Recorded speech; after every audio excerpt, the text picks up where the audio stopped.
My other reason behind my love for Ghostbusters is the visual effects of the film. Richard Edlund had left Industrial Light and Magic after completing Star Wars Episodes 4, 5, and 6, and started his own visual effects company, Boss Films. Ghostbusters was the first film Boss Films ever worked on, alongside 2010, the sequel to 2001: A Space Odyssey. Due to the film's short post-production schedule, the visual effects had a very little time being perfected, so some of the effects looked cheesy. The Terror Dogs were brought to life with stop-motion animation, at a time when stop-motion animation was slowly dying. The stop-motion is not very good. If they had a longer post-production, it could have been perfected, much like the bee scene from Honey, I Shrunk the Kids or The Rocketeer, decades later. The special effects of the film were given an Oscar nomination, but lost to Indiana Jones and the Temple of Doom. There are some who think that Ghostbusters should have gotten the Oscar, and they're right. But I think what clinched the Oscar win for Temple of Doom was the minecart chase, which was the best showcase of visual effects for that particular film. The effects in Ghostbusters, despite being cheesy in some places, have a certain charm to them, and it doesn't overshadow the comedy.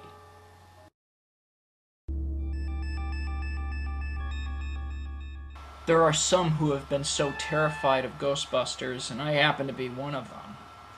Some were scared of the Terror Dogs, the Librarian Ghost, or Slimer. But for me, Gozer, played by the seductive Slavitska Jovan, was the one thing as a kid that scared the hell out of me. The dogs kind of tweaked me out a little bit. Slimer was kind of creepy but kind of silly, and Stay Puft was cuddly and kind of cute. But the one thing that really scared the hell out of me was Gozer. I don't know what it was about her, it just petrified me as a kid.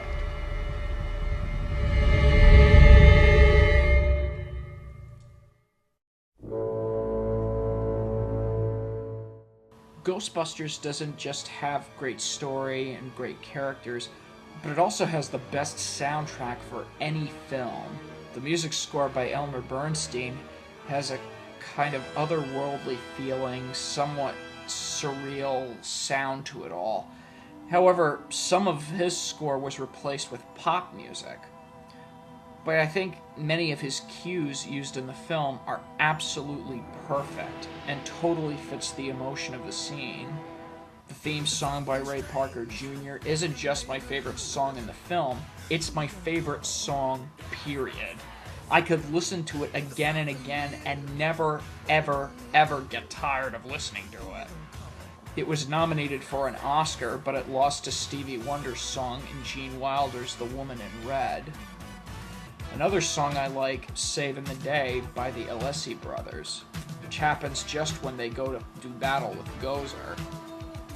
I said to my mother that this song plays in my head whenever I finish a performance and I'm meeting the audience.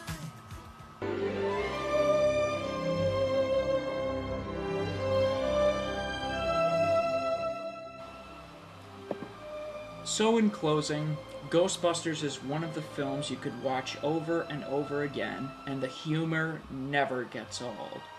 The dialogue is quotable in any situation and has been referenced in other forms. For a 30-year-old film, it has aged well and will continue to endure for ages to come, and will pass from generation to generation. And long after I'm gone, and long after everybody involved in the film is gone, it will survive the test of time. Long live Ghostbusters, and God bless you, Harold Ramis.